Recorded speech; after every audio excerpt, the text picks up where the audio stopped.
third typhoon of the season.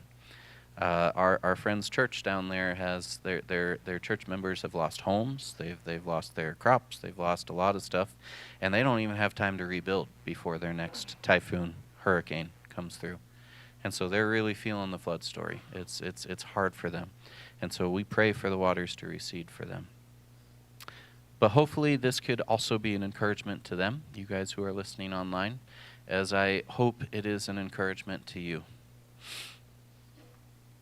This is kind of the first major act of salvation in the Bible. This is the first major act of salvation in the Bible. When Adam and Eve sin, God removes them from the garden. When Cain sins, God removes him from the land of Eden. When people sinned, God removed them from the face of the earth.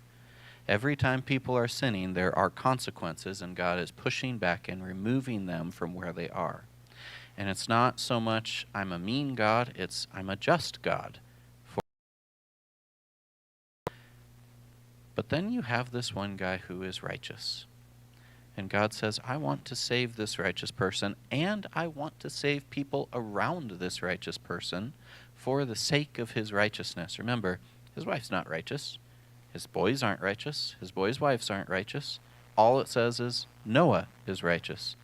But I will save all of these other people based on your righteousness, Noah. And so he puts them in the ark. And we start to ask ourselves, how can this horrible thing be an act of salvation? Because look at what happened to the earth. The earth is destroyed.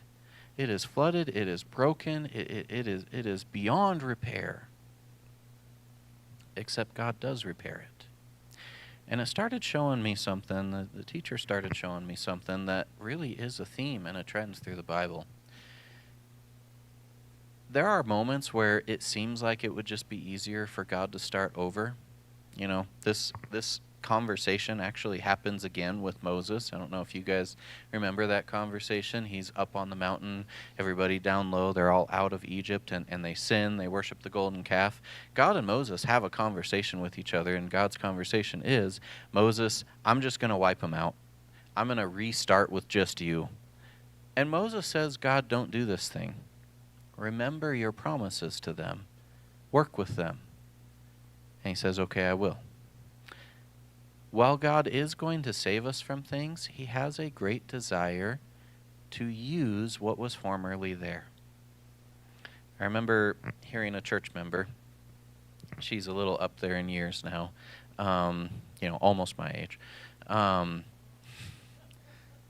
she said, I cannot wait to get to heaven. I cannot wait to get to heaven to have my brand new body. I'm like 5 foot right now. I'm going to be 6 foot in heaven. And she started firing off all these things of how she's going to be perfect in heaven based on her description of what perfection is. And I said, baby, I don't know. I don't know exactly how God's going to work that. But I think God created you exactly how he wanted you to be right now. I think you will